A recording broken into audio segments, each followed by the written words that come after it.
कृषि में डिजिटल तकनीक को बढ़ावा देने के लिए देश के 10 राज्यों के 1 करोड़ किसानों को अब तक डिजिटल आईडी दी गई है और ये आंकड़ा लगातार बढ़ रहा है। ये डिजिटल आईडी किसानों को किसान के तौर पर पहचान देती है। केंद्र सरकार वर्तमान में देश भर के किसानों का डिजिटल डेटाबेस विकसित करने में जुटी हुई है।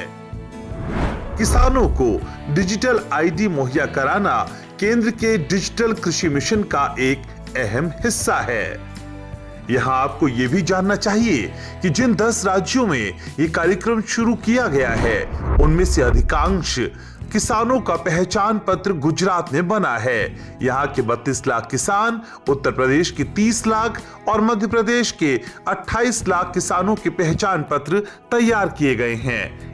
इसके अलावा महाराष्ट्र, राजस्थान, असम, छत्तीसगढ़, ओडिशा, आंध्र प्रदेश और बिहार जैसे अन्य राज्य हैं जिन्होंने पहचान पत्र देने के लिए कार्यक्रम शुरू किया है। ये डिजिटल आईडी आधार कार्ड की तरह किसानों के पहचान पत्र के रूप में काम करती है।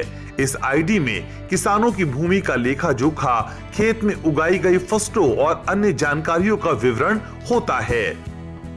इस तरह सरकार के लिए किसानों को आर्थिक लाभ देना, लोन स्वीकृत करना, फसल बीमा और फसल की उपज का अनुमान लगाना आसान होगा। केंद्र की एग्रीस्टेक योजना के तहत आने वाले कुछ सालों में 11 करोड़ किसानों को आधार की तर्ज पर काम करने वाली डिजिटल आईडी दी जाएगी। मीडिया रिपोर्ट्स के अनुसार किसान इस आईडी का उपयोग करके लोन और फसल बीमा को मंजूरी देने की प्रक्रिया तेज होगी, जबकि प्रधानमंत्री किसान सम्मान निधि के तहत किस्तों का ट्रांसफर में भी इस आईडी का इस्तेमाल किया जाएगा। केंद्र के डिजिटल कृषि मिशन में एग्रीस्टेक शामिल है।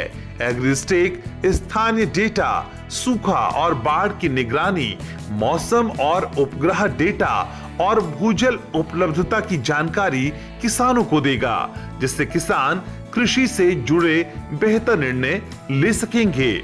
आपको यहाँ ये भी बता दें कि किसानों का डिजिटल डेटाबेस विकसित करने की कृषि मंत्रालय की पहल कर्नाटक के फल किसान पंजीकरण और एकीकृत लाभार्थी सूचना प्रणाली FRUITS फ्रूटस सॉफ्टवेयर पर आधारित है। कर्नाटक की ये प्रणाली मालिकाना हक को प्रमाणित करने के लिए आधार कार्ड और राज्य की भूमि डिजिटल रिकॉर्ड प्रणाली का उपयोग कर पंजीकरण की सुविधा किसानों को देती है।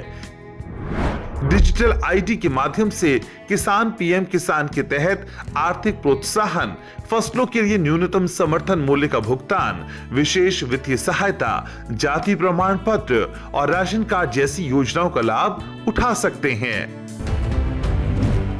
तो आज सच के साथ कार्यक्रम में जानने की कोशिश करेंगे कि किसानों की ये डिजिटल पहचान किसानों के विकास में किस तरह से अपनी भागीदारी निभाएगी। साथ ही ये भी जानने की कोशिश करेंगे कि आने वाले समय में कितने और किसानों को ये नई पहचान मिलने जा रही है।